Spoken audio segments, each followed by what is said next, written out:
My friends, the Battle of Avdiivka has been raging for 4 months, and it feels more and more like Bakhmut 2.0. We went from why Russia's push to capture Avdiivka fortress is unlikely to succeed, to Russia's tiny Pyrrhic advances in Ukraine's east, and now, the Institute of the Study of War records movement of Russian troops through Avdiivka streets. We are winning! Through massive counterattacks and the redeployment of Ukrainian reinforcements to hold their northern and southern flanks, the Russian attempt to encircle Avdiivka has been considerably slowed, at least for now.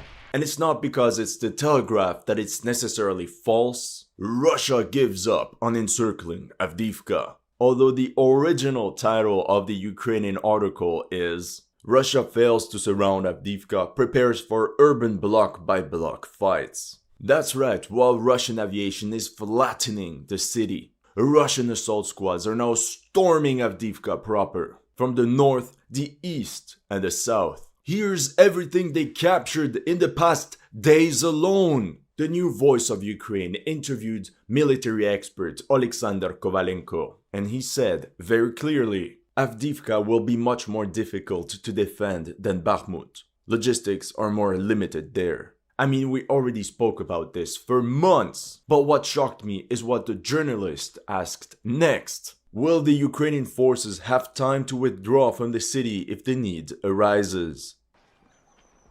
Fuck. For Ukraine, the political impasse of a withdrawal compels them to waste precious manpower on a city they know they cannot hold.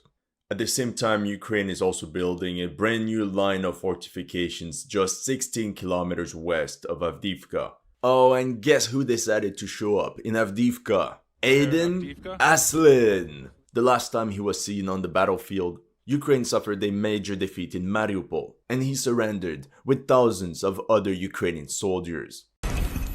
Honestly, I was preparing a video on how the Avdiivka front came to a standstill. That's when the Russians pulled off an incredible operation that Hollywood could not have even dreamed of. Within almost 24 hours, the front south of Avdiivka went from this to that. A 2-kilometer breakthrough right into the heart of the city. And the mainstream media is coping hard because the Russians piped the Ukrainians real good through the back door. And let me tell you, it got messy. I mean, quite literally, there's no other way to put it. What happened is that some time ago, Russian intelligence officers found the entry of an old Soviet-era underground pipeline or sewage leading into Avdiivka. This pipe led directly underneath the Ukrainian stronghold called the Tsar's Hunt. Thing is, it was completely flooded. Under maximum secrecy, they cleared the path by hand through the icy and muddy water. The noise of these miners and engineers working was covered with active artillery and mortar fire on top of their position. A first attempt to storm Ukrainian positions failed due to a lack of oxygen. So the workers went back and added additional ventilation holes. That's when the Russian command launched Operatie Truba, or Operation Pipe. On January 17th, an assault force of 150 was gathered. Men from the Ministry of Defense's DSHK, or Volunteer Assault Corps. They pushed 2 kilometers on the ground and at once they emerged from the ground right behind the enemy's back. A bit like a modern-day Trojan horse. After that, dozens of small Russian infantry squads spread out behind enemy lines and went on to storm the stronghold of the Tsar's Hunt. На одной из позиций, которая была отбита у противника, парни здесь уже закрепились. Вот здесь вот уложены мешки с песком.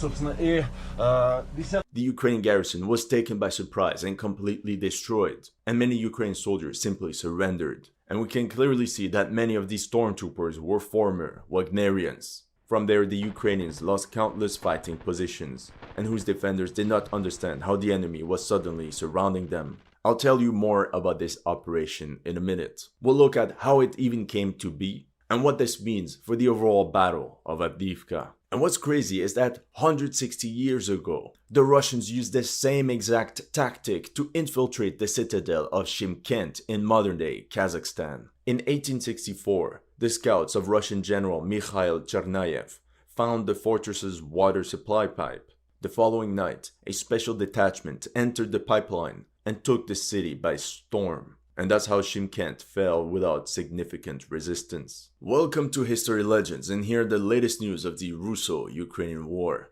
If you're new to this channel, make sure to like and subscribe. As you know, some of my Ukraine videos have been targeted with limited or no ads. So make sure to check out my Patreon or PayPal to keep the show running. Thank you to everyone that has already helped, and welcome to the headquarters. This is Avdiivka, this mining city in Donbass for which both sides are throwing everything. In one of my previous videos, we talked about the Ukrainian supply lines going into Avdiivka. We correctly determined the route going from Ocheretine to Novobakhmutivka and Orlivka. However, according to GPS signals, Russian intelligence officers found a second route to the south from Netailove going towards that same Orlivka. And the reasons the Russians have not been able to close off the encirclement is exactly because of that.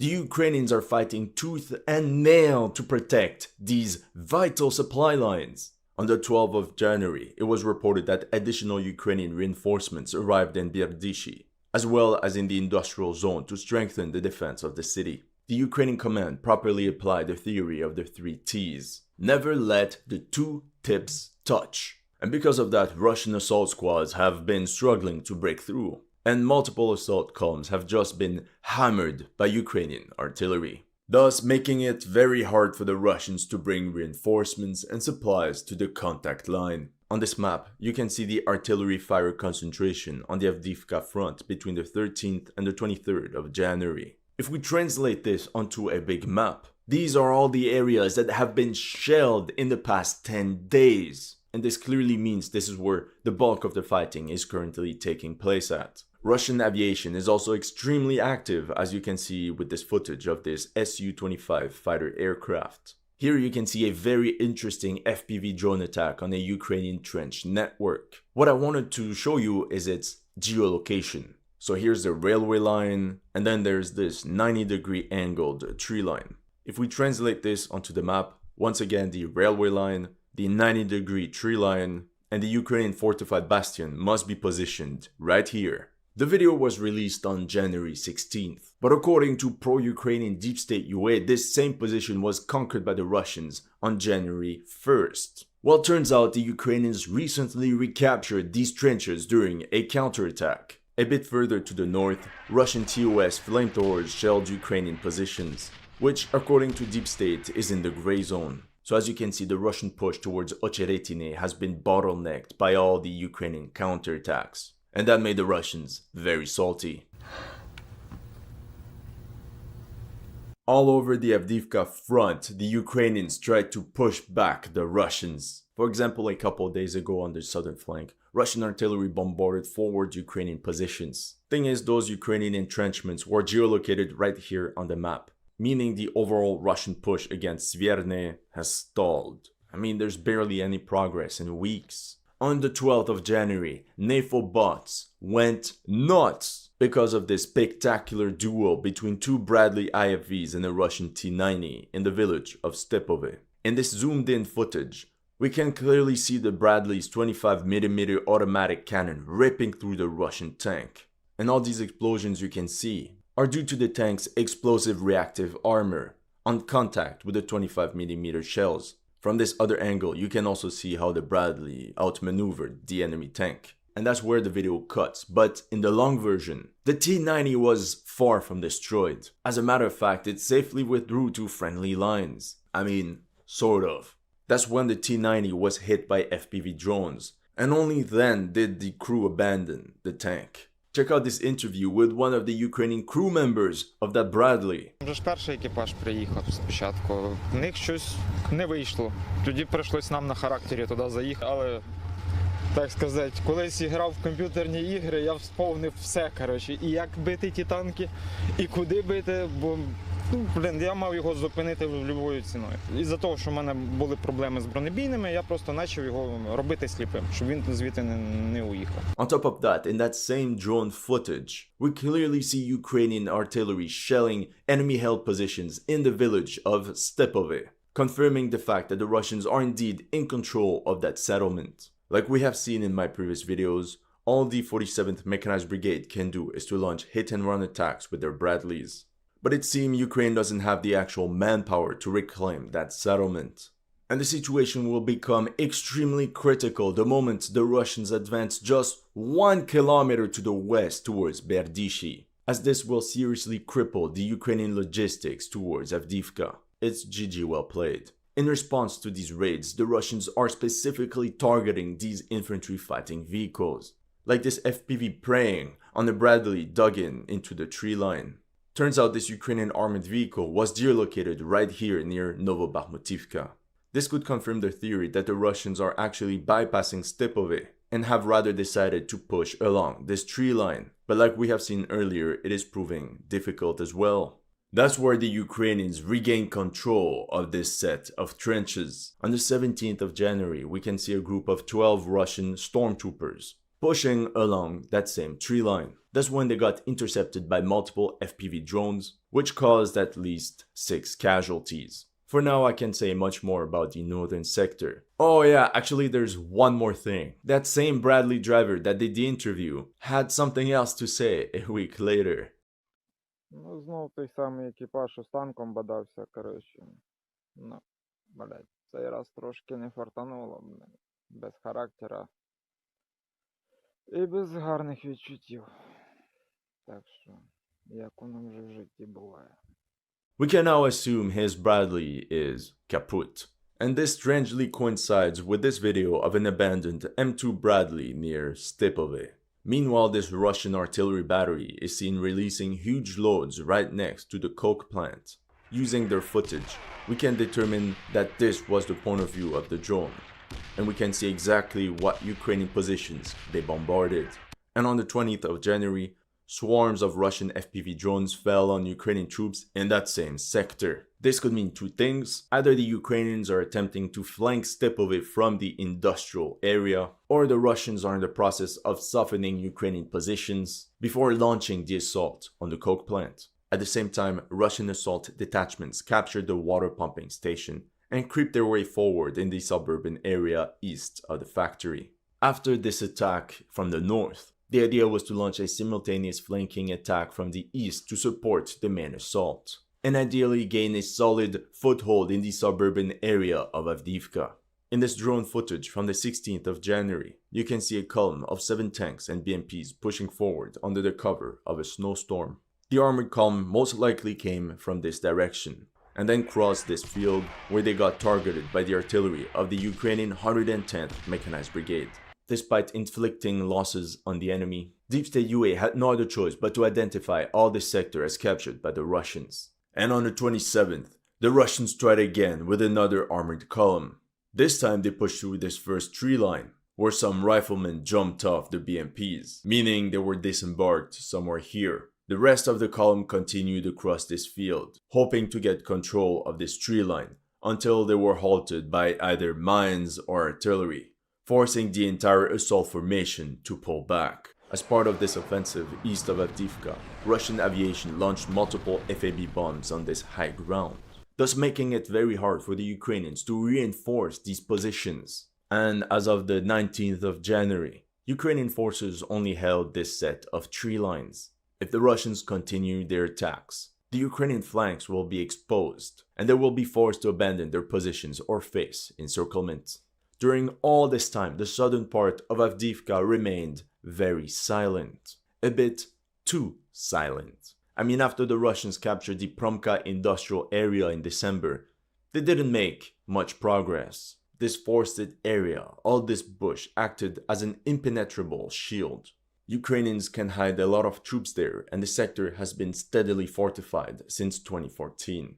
I mean, you can see it for yourself on Google Earth. There are trenches everywhere, and that means they date back from years ago. There's a reason we call Avdiivka a fortress. So you can imagine the extent of the fortifications now. For weeks, Russian detachments have tried to find a gap in the enemy defenses. For example, here you can see a member of the Tiger Recon unit firing an RPG at the Ukrainians.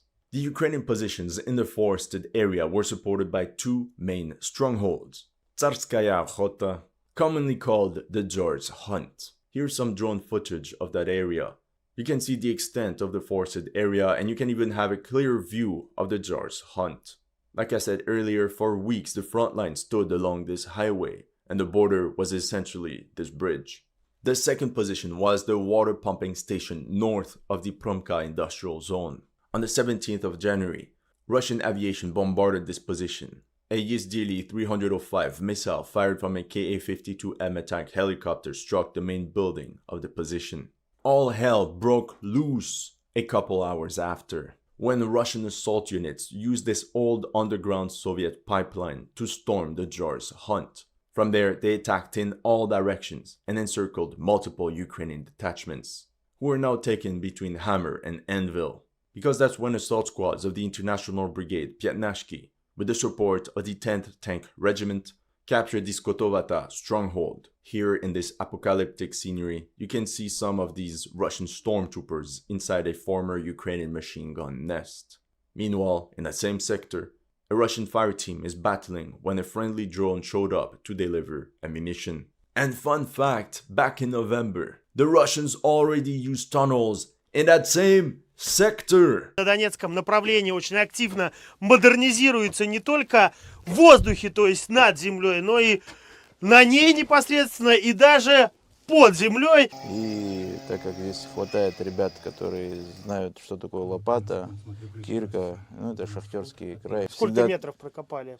Мы прокопали 160 метров, не сильно много. By the 20th of January, the Russians had conquered the bulk of this forested area. The same day, pro-Ukrainian deep state UA wrote, "Stabilization measures are underway. If success is not achieved, it will endanger the entire eastern part of the city and its surroundings." But these Ukrainian counterattacks were not successful. Although they did manage to regain some ground in the forested area, the next day Russian assault detachments were geolocated very deep inside the residential sector, way beyond the Tsar's hunt.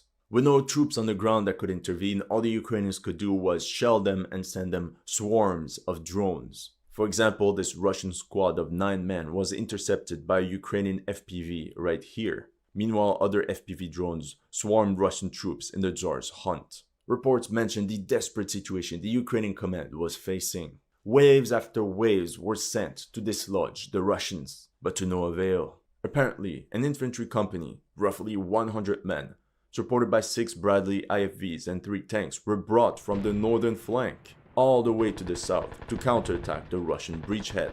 But despite all their efforts, they were repulsed. Not only that, but on the 22nd of January, reports appeared that the Russians had stormed the Zenit stronghold, an ex-Soviet air defense base meant to protect the airport of Donetsk. We know this because of this video that was released, where we can see Russian soldiers with Ukrainian POWs, and it was geolocated right here on the map. And apparently many of the men that were captured were part of the elite presidential brigade.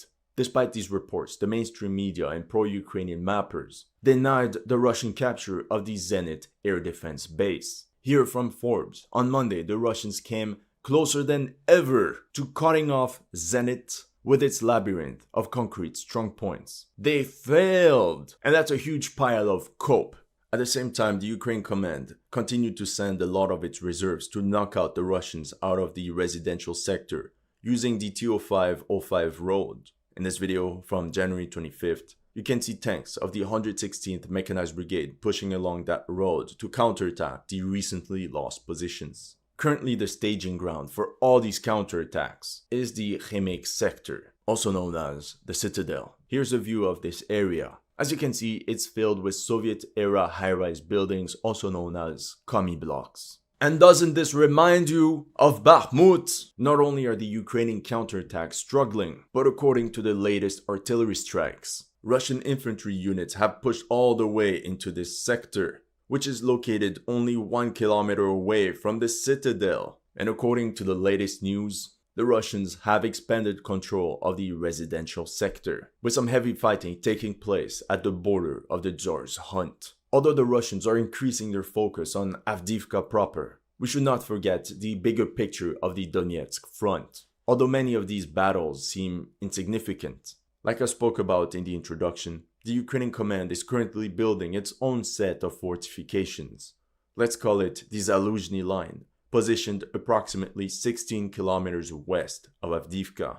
In my opinion, the operational goal for Ukraine is to hold off the Russians long enough until these fortifications are ready. To this effect, the main positions to hold are Krasnohorivka. If that city sounds familiar, it's just because all the cities in Ukraine have the same names. There's also the small form of Nevelske and Pervomaiske. And that explains why on the 18th of January, Russian sappers were spotted advancing in Pervomaiske, and we could expect them to continue further assaults in this sector. Further south in Heorivka, so right after Marinka, Russian sapper assault groups managed to capture this church and overall pushed 250 meters forward. And the next day they advanced another 150 meters. These attacks mainly consist of small infantry units because they are harder to detect by enemy artillery. And this alleyway type of terrain makes it very difficult for armored vehicles, like this Russian T-90S tank that came in support but that was hit by a Javelin anti-tank missile. Lastly, the Russian storming of Novomikhailivka seems to have failed, once again due to skillful Ukrainian counterattacks. Now the Russians are attempting to bypass this stronghold from the north, but especially from the south. But even then, they face stiff resistance, and Ukrainian counterattacks once again have cancelled a lot of the Russian gains. That's all I have for you today. Let me know in the comment section what you thought of my analysis. If you're new to this channel, make sure to like and subscribe. And if you want to support my work, make sure to check out my Patreon or PayPal. The links are in the description below.